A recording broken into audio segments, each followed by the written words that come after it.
बिरादरान इस्लाम, अस्सलामु अलैकुम वरहमतुल्लाहि वबरकातुहू।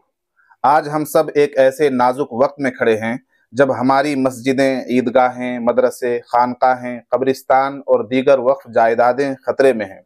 हुकूमत की जानिब से पेश करदा वक्फ तरमीमी बिल 2024 दरअसल एक सोची समझी साजिश है, जिसका मकसद हमें हमारे मजहबी, तालीमी और फलाही इदारों से महरूम करना है।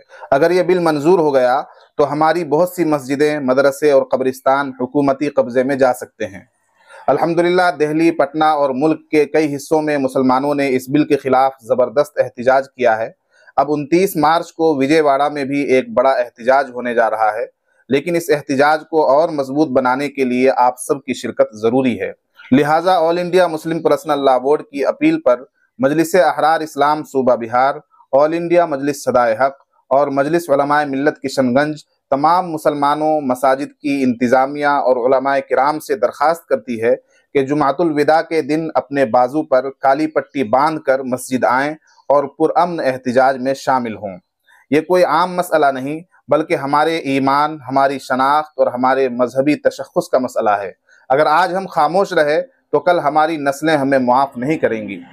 याद रखें, यह एहतिजाज न किसी के खिलाफ है और न ही किसी के जज्बात को ठेस पहुँचाने के लिए, बल्कि ये अपने हुकूक के तहफ़्फ़ुज़ के लिए एक जमहूरी और पुरअमन आवाज़ है। तो आएँ, जुमातुल विदा पर काली पट्टी बांध कर ये पैगाम दें कि हम अपने दीनी असासों की हिफाजत के लिए यकजा हैं और हर कीमत पर अपना हक लेने का जज्बा रखते हैं। अल्लाह पाक हम सब का हामी और नासिर हो। अस्सलामु अलैकुम वरहमतुल्लाहि वबरकातुहू।